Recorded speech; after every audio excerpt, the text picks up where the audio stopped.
Let's start again. Alrighty. So, good afternoon, everybody. It's G'day. Phil here with James again, polishing the silver, which, yeah, well done, James. Love the way you do that. Which is essentially two old blokes with lots of experience talking all matters sales. And so what we're going to be talking about today is basically James is going to has done a lot of research, 3 years of research on the characteristics of the hardwired behaviors of the top quartile, top 25% of high-performing salespeople. 100%. So 3 years of research have shown a number of things which would be not only interesting to know, would be absolutely must-know stuff for businesses looking to recruit high-performing salespeople. So, James, I'm going to lead off with a couple of questions, if that's okay.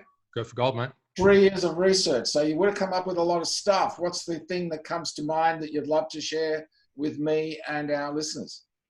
Well, I guess first of all, the thing that I'm going to share, and you know, I think most of us know this intuitively, but a lot of people, particularly business owners, desperately looking to find a salesperson, is not everybody is cut out for sales, right? And there's a phrase that I use that kind of goes along these lines, and we may have kind of used this before in other episodes, but it really doesn't matter how much training you give to a donkey, it's never going to win the Melbourne Cup. Well, that's true. What's the other saying? You're wasting your time if you send a duck to eagle school. There you go. Yep. Right. So, you know, what's happened and the way this has kind of come about is that, first of all, in 2017, I undertook specifically a research study of 2,500 sales professionals all around Australia, in city, in suburban, in regional Australia, in an attempt to identify whether those people who were consistently high performers were hardwired differently to those who were in the middle and those who were struggling to perform.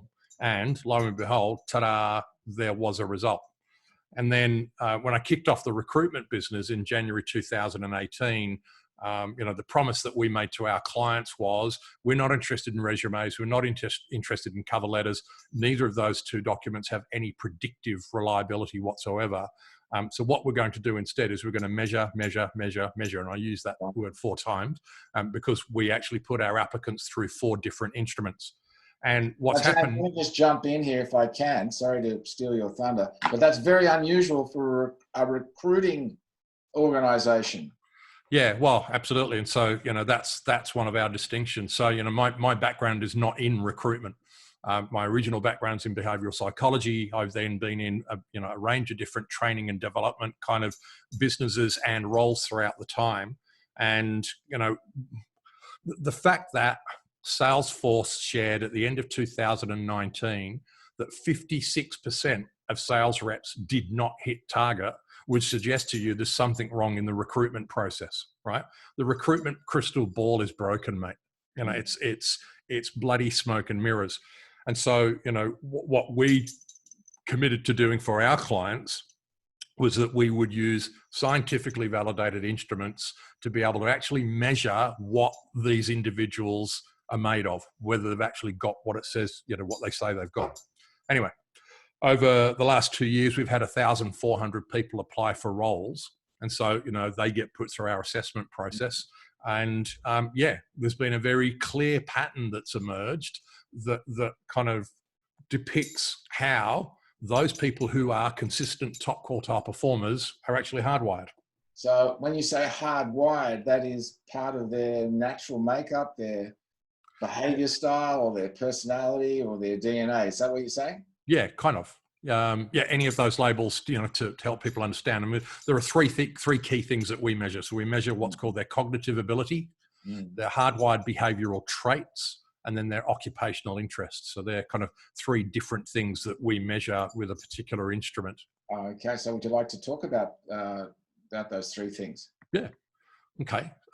So look, you know, within those 3, we actually measure 16 different things, and I'm not going to bore everybody to death with all 16. But you know, let me talk about 2 that are obvious, and then a couple that were not so obvious in terms of how people are hardwired, and therefore how they naturally behave and conduct themselves at sale, right? Yeah. And so what we're talking about here is primarily people who are in B2B selling and who use generally a solution selling style or a challenger selling style, right? So it's not about relationship selling. It's very much about solution selling, and predominantly in B2B. So the bit that didn't come in as any great surprise, and the instrument that we use plots where people land in comparison to the general population, right? So there's 16 different things that we measure. There's a scale that goes from 1 to 10. The average Australian, so there's a bell curve in the model. The average Australian would land on either 4, 5, 6, or 7. And then as you go left towards 1 and 2 and 3, and right towards 7, 8, 9, and 10, you're getting less and less people at those levels. Got it. The bit that didn't come in as any great surprise is that the top quartile performers do tend to be slightly above average in their intelligence. Okay, so they're not necessarily PhDs or the absolute sharpest tools in the shed, but they're not the bluntest tools either. So there is a certain level of intellect that salespeople possess, particularly today, that allows them to be successful in B2B selling, and it kind of makes sense because we're in this, rapidly evolving technological age. And if you can't get your head around technology, and particularly around data today, if you can't understand what data is telling you, you're probably going to get left behind. Because particularly if you're looking at a solution selling or a consultative sort of framework, other than, look, let me just show you what we've got and you should buy it. You've got to be somewhat, have a reasonable level of intelligence to be able to answer the right question, ask the right questions, pick up on cues, et cetera, as and as you said, there's a lot of data that's involved. Yeah, okay. Makes sense to me, but you don't want to be too bright, because you'd be too bright, it probably would be drawn to something else. Yeah, and either that, or what happens is, or conversely, you just get bored, right? The job just isn't intellectually stimulating enough, right? Okay. So then the other one that's no great surprise to some degree, but and that is it's around what we call their drive or energy level, or what in psychology terms we call this motivational intensity. Right. So motivational intensity is the degree to which I am personally goal driven and how much energy I put into the pursuit of those goals. And then the degree to which I, keep pushing forward when I come up against obstacles. That's what it measures. Yeah. So what we found with fundamentally you are goal oriented. You like a challenge. You like to set yourself targets, and you like to work towards achieving them. Correct. Yeah. And so not only am I intellectually orientated towards it, but I actually, I exert energy in the pursuit of those goals. It doesn't put you off. Yeah. And so what we found with the top quartile performers is that their motivational intensity levels sat in round about the top 30% of the population, right? And if I give you a comparison to that, what I can share with you is that a study of a bunch of real estate agents revealed that those real estate agents who crack $1 million a year of gross commission, their level of motivational intensity is only found in 5% of the population, right? 95% of the population are less driven than they are. Well, it doesn't surprise me. I don't think that would surprise too many people. No. They're extremely driven. They have to be, because it's a really tough, competitive field. And there's a limited small pie for a big number of competitors. Yeah. So for the B2B solution challenger salesperson who's top quartile, not quite as driven as that. So that was the bit that surprised me a little bit, but they're certainly, and this is not, the bit that's not a surprise, is they're certainly above average. So their level of motivational intensity is only found in about 30% of the population. So far we've got above average intelligence. Yep. And the second thing is in the top 30%, in terms of drive. Yep. Goal orientation. Yep. Top 30% for B2B salespeople. Probably to be really outstanding, it's probably going to be in the top 5%, I would guess. Not necessarily. No, you don't think so? Okay. No, because here's the thing. When you're super driven and you're only focused on the goal, you cause collateral damage. You become a cruise missile. The only thing I want to do is hit that damn target. And as a consequence, you leave people in your wake. And often it's not what you're not doing is paying enough attention to the detail.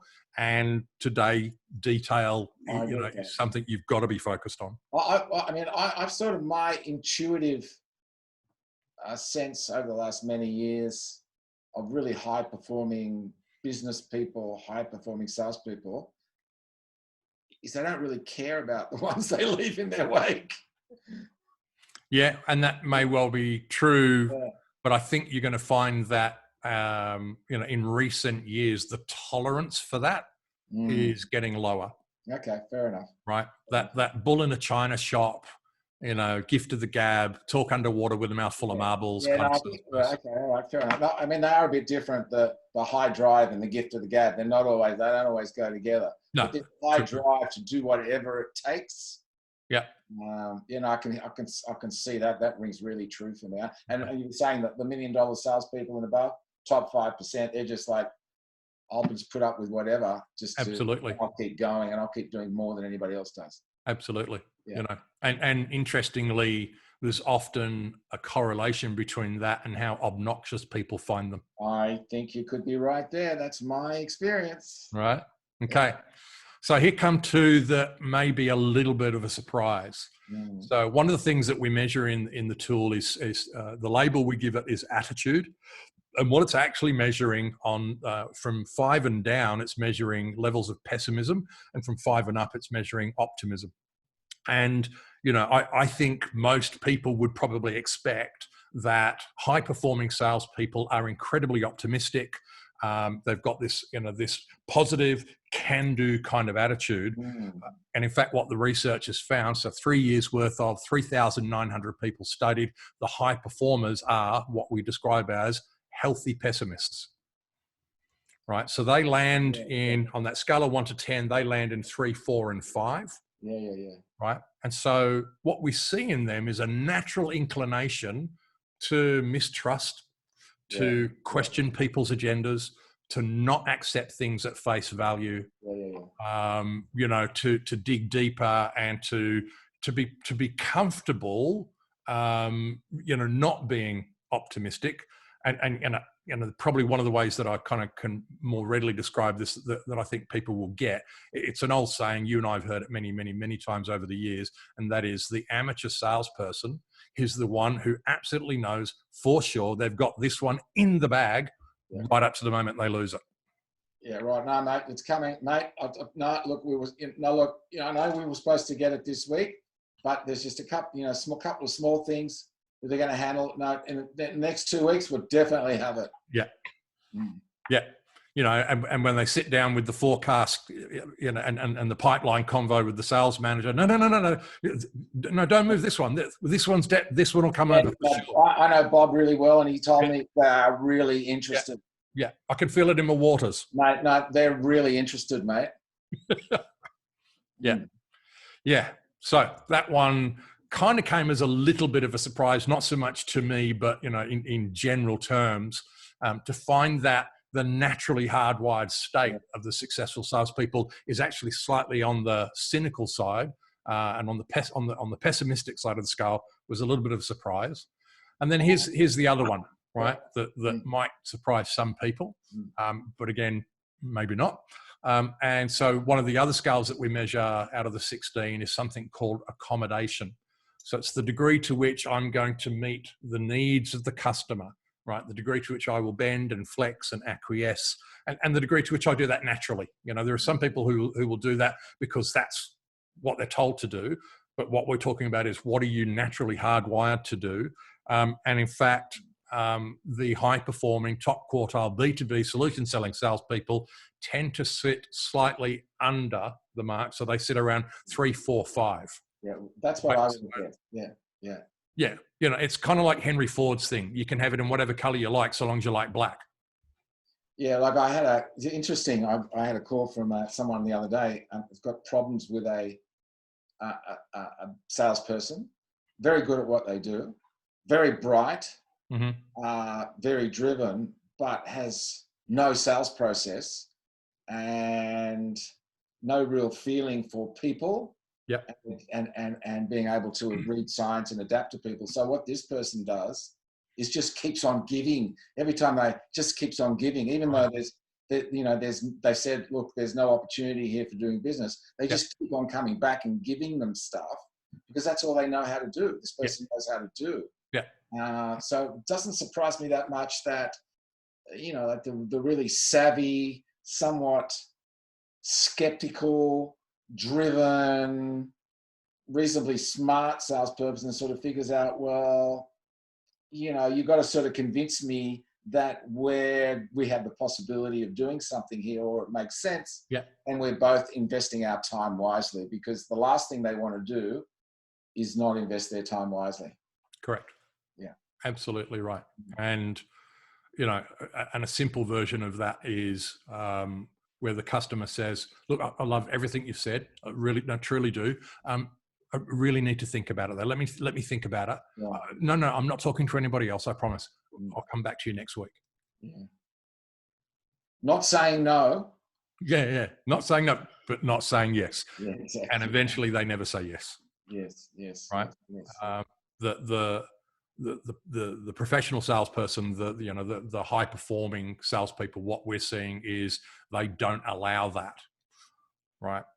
They don't accept it. It's not acceptable. Yeah. Yeah. A no is acceptable. Yeah. But let me think about it. And the old adage is, if you hear, well, we'd like to think about it, there's really only one person thinking about it over the weekend, and that's not them. Yeah, absolutely right. Dead right. So, the interesting thing about all of this is that on the recruitment side of things, when I take a look at job ads that particularly that business owners put up, actually even a lot of recruiters and a lot of internal recruiters put up, when they're looking for salespeople, we're looking for somebody who has a can-do positive attitude and who is absolutely customer focused. Okay, well, guess what? You're hiring a loser if you find that person. I guarantee it right now. If they're in B2B solution selling or challenger selling, you're hiring a loser. Yeah, I agree with you. And the questions they're going to ask are going to, be around that. So how do you feel about prospecting, looking after your customers? Oh, mate, love it. Really, customers king. Customers number one. Customers king, mate. And every morning I just can't wait to get on the phone. 3 months later, how come you're not picking up the phone? Yeah. That's great, James. Well, let's just summarize. So here we are. I'm talking to James, who's an expert in understanding the characteristics of high-performing salespeople. Spent the last 3 years doing a ton of research to figure it out. And so, James, fundamentally, because this is probably the 2 or 3 minutes we'll use in our Grab or LinkedIn, just give us quickly the 3 areas and the 3 things that you just shared with me to really look out for when you're looking to recruit or onboard a high-performing salesperson. Sure thing. You are looking for somebody who is slightly above average in intelligence, who is slightly above average in their level of drive and their pursuit of goals. Is it slightly above average in drive? Say that again. Is it slightly above average in drive? I think you said top 30%. So yeah, so it's in the top 30%, but it's not in the, it's not in 5 or 10 or 15%. It's in that 30% band. You're looking for somebody who is comfortable being a healthy cynic, as opposed to the bobbing dog, the rose-colored glasses, life is amazing. And you're looking for somebody who feels comfortable standing their ground rather than constantly being gushing and acquiescing to everybody else's bloody demands. So you're not looking to be liked. I mean, correct. You can sum that up. It's a business conversation. Yeah, absolutely. Looking for respect, not for likes. Yeah, looking to find likes, go to Facebook. Mutual respect and a mutual fit. And if it's not there, well, it's just not there. Yeah, 100%.